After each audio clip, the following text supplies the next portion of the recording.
সেবা করছেন, ঠাকুরের উপদেশ পালন করছেন, সঙ্গে সঙ্গে ত্যাগ এবং বৈরাগ্যের তপস্যার কথা শুনছেন। আবার কীভাবে সূর্য পাঠাতে হয়, কীভাবে পানির মধ্যে মশলা পান সাজাতে হয়, ছোট থেকে বড় সব রকম কাজ একে করুন। শ্রীমা বলছেন, যখন আমি ওনার সঙ্গ করতাম আমার মনে হচ্ছে আমার হৃদয় আনন্দের পূর্ণ পূর্ণ সবসময় আনন্দে উল্লসিত হয়েছে, আর সেটা হলো আজীবন। উনি নিজে রামকৃষ্ণদেব স্বয়ং ভগবান দেবতা, উনি একদিন দেবীকে তৈরি করেন আর বলে গেলেন, আমি তোমাকে রাখছি মাতৃভাবের বিকাশের জন্য। আর জানবে অনেকে আসবে, তাদের জন্য অনেক কাজ করতে হবে। সীমা তাই ছিলেন সেটা মাতৃভাব জিনিসটা কি, একত্রীকরণ ভাব, সকলের মধ্যে এক, সকল ধর্মের লোকদের মধ্যে এক, স্বজাতিদের মধ্যে এক, উঁচু নিচু ধনী দরিদ্র গরিবরা সকলে একসঙ্গে থাকবে। আর দূরে বাগদি ব্রাহ্মণ চাঁদা মাথর সকলে পরস্পরকে শ্রদ্ধা করবে, কেউ কারো ঘৃণা করবে। এটা আমি বলতে চাই, ওনার হৃদয়ের মধ্যে কুম্ভ আনন্দ। কুম্ভ তো তাই সঙ্গম বলে একটা স্থান আছে যেখানে সকল জাতিকে স্নান করে।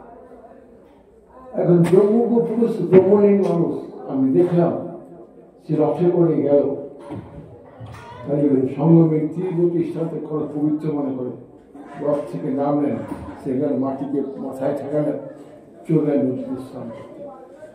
কপিল করে আমরা বলতে কপিল অনেক উল্লঙ্ঘন অনেক ছাই মিলিয়ে গেল, সেই নদীতে স্নান করলেন, নিজেও করলেন, নাগা শোনাশোনা করলেন, আরো বিভিন্ন সম্প্রদায় জাতির লোকরা একই সঙ্গে স্নান করছে, একই সঙ্গে ডুব দিচ্ছে, সকলে একসঙ্গে দিচ্ছে। এটা আমাদের জাতীয় বৈশিষ্ট্য মহাপুরুষের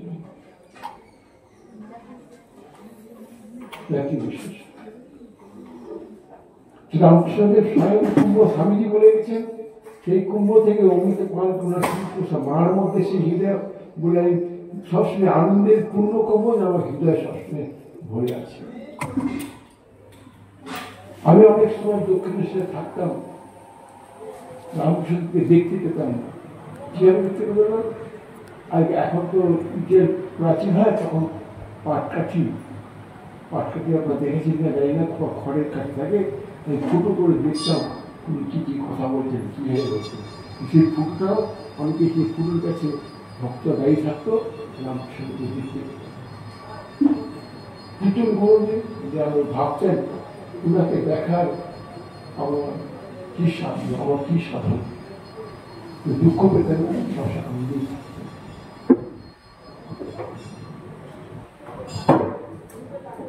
ধর্মের প্রতি সূক্ষ্ম রামকৃষ্ণদেবের ধর্ম কি বলছে, মানুষ জীবন উদ্দেশ্য ভগবান লাভ।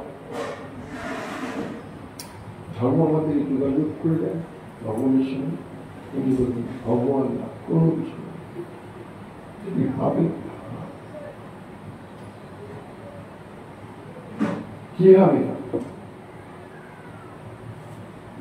তোমার অহংকার থাকবে, অহংকার পুরোপুরি কিছু কর্ম থেকে যে অধিকার হয়, আমি কাজ করছি তারপর যে অধিকার, সেই ইগোটাকে ত্যাগ করে। ইগোর বাবা কি অভিমানী, হ্যাঁ অভিমানী হতে পারে, সেটাকে তুমি ত্যাগ করে দাও।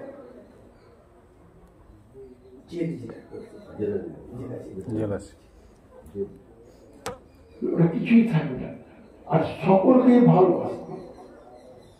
তুমি উন্নতি করলে ঘরে ভাববে না যে আমি বুঝি না, কাউকে সিনেমা সকলের মধ্যে সেই হরি রয়েছেন, সেই ভগবানই রয়েছেন। উপমা দিতেন প্রহ্লাদ, উনার সাধনায় ভগবান সন্তুষ্ট হলেন। তো ভগবান বলছেন তুমি আমার কাছ থেকে পড়। প্রহ্লাদ বলেন দেখো